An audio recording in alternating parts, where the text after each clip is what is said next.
ONU et les camps. C'est une complicité.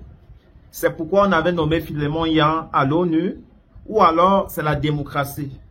Maurice Kamto s'est plaint que toutes les élections précédentes, on n'a jamais vu ce genre d'union entre les deux organes.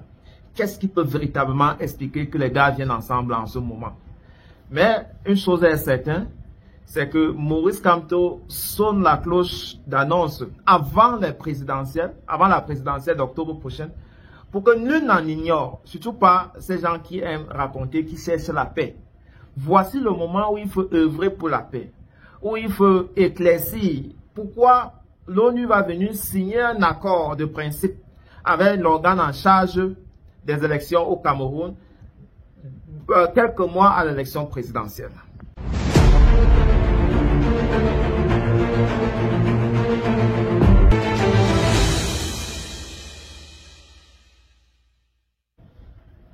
Camerounaises, Camerounais, quelque chose de grave a eu lieu le 9 mai dernier. ELECAM, l'organe en charge des questions électorales au Cameroun, a signé un partenariat avec l'Organisation des Nations Unies. La grande curiosité, c'est qu'on n'a pas vu ça auparavant et aucun membre de la société civile ou encore des partis politiques était inclus à cet accord. Une fois au courant, le chef de l'opposition, Maurice Kamto, a fait une première sortie qui n'a pas trouvé écho favorable du côté des pouvoirs publics, même si cela les a poussés à produire un communiqué qui est vain parce que rien de précis était dans ce communiqué-là. Sauf que hier encore, le 27 mai 2025, Maurice Kamto a renchéri sa sortie en insistant sur le fait que ELECAM refuse d'épouser son identité indépendante, ELECAM refuse de respecter la constitution du pays en publiant la liste électorale nationale, ELECAM surtout s'illustre en autodidacte. Ses responsables ont pris la parole dans les chaînes connues pour déclarer l'illégibilité de Maurice Kamto à l'élection présidentielle prochaine. Et pourtant, le timing de cette décision et les pouvoirs sont conférés au Conseil constitutionnel. C'est quoi un accord de principe? On est allé sur le site de l'ONU. Elle dit qu'elle veut aider le Cameroun à atteindre un résultat pacifique entre 2025 et 2027, l'élection présidentielle et certainement l'élection locale en 2026. Mais le problème, c'est que l'ELECAM n'a aucune crédibilité aux yeux des acteurs du processus électoral, tels que les formations politiques et beaucoup d'électeurs qui ont vu les noms des morts sur le fichier électoral que l'ELECAM a essayé de publier en ligne, qui ont vu les étrangers enrôlés dans le fichier électoral camerounais, qui ont vu dans certains coins reculés du pays les membres de l'ELECAM produire les cartes avec l'aide des officiers civils, qui ont vu dans le septentrion ELECAM fournir la carte électorale à des personnes non agrémentées, c'est-à-dire qui n'ont pas l'âge requis pour cette opération-là,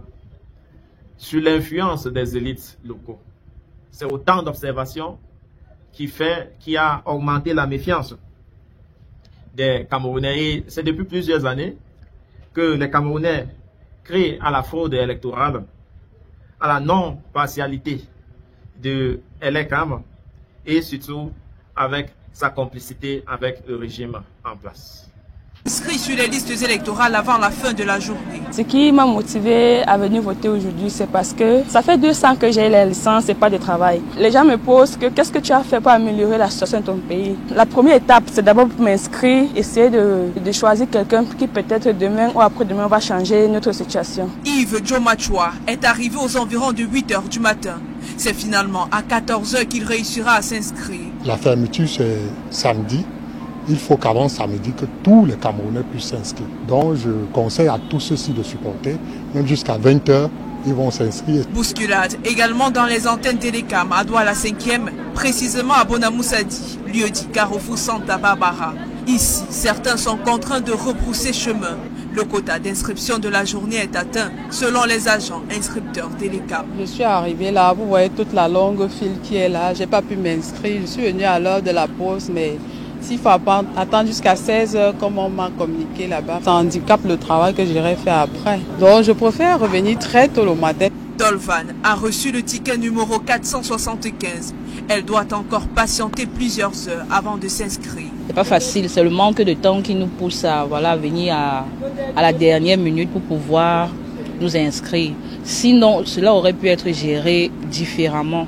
Parce que, à ce qui paraît, les différents points des carrefours ont été retirés très tôt. Nous ne savons pas pourquoi. Par exemple, au niveau de PK14, habituellement, ils y sont jusqu'à 15 h 30, mais au plus tard 11 h aujourd'hui, ils avaient arrêté. Situation similaire au marché des chèvres à Douala 2e. Les jeunes sont au rendez-vous, conscients qu'il ne reste que 48 heures avant la fin des enrôlements sur le fichier électoral. Vous avez là en image quelques extraits de 2018, lorsque le peuple protestait contre le hold-up électoral, issu donc de la fraude constatée par cet organe dit élégant. Mais cela n'empêche pas l'ONU, cette institution réputée à l'échelle internationale, qui aujourd'hui se met véritablement au bout de sa réputation pour et la patience des Camerounais. Maurice Kamto parle clair. C'est une complicité silencieuse.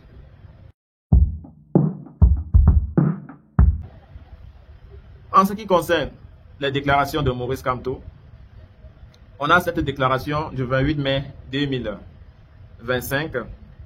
Dans cette déclaration, Maurice Kamto, leader de l'opposition camerounaise, dénonce point par point les manipulations électorales.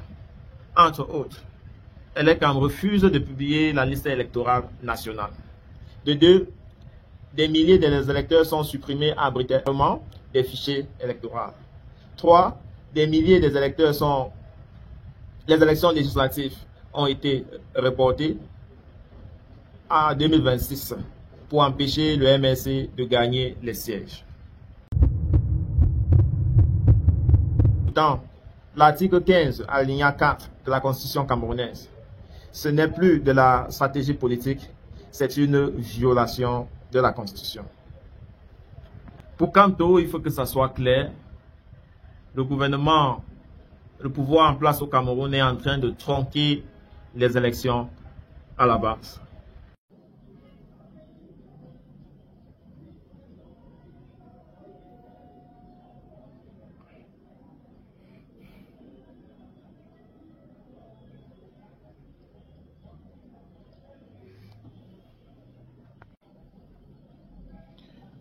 Où on aurait souhaité avoir l'apport de l'ONU, elle est miraculeusement silencieuse.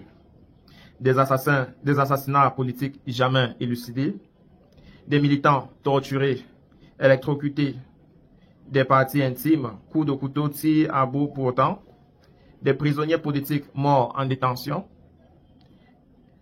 capture de l'avis du groupe de travail de l'ONU novembre 2022. S'agissant de la lutte politique en cours, j'ai une pensée particulière pour nos nombreux compatriotes qui purgent encore des peines de prison arbitraires et illégales, malgré l'avis du groupe de travail sur la détention arbitraire de l'ONU en date du 4 novembre 2022. L'État du Cameroun foule au pied cet avis alors qu'il s'impose à lui en raison de la ratification par notre pays du Pacte international relatif aux droits civils et politiques de 1966. Mais après avis officiel du groupe de travail des Nations Unies condamnant les arrestations arbitraires, rien n'est fait, c'est silence radio. Une alliance dangereuse.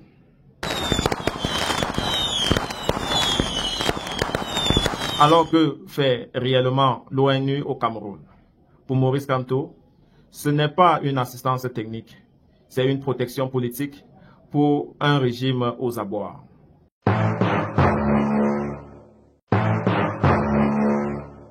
Loin d'encourager la démocratie, l'ONU risque de devenir le dernier bouclier d'une dictature finissante.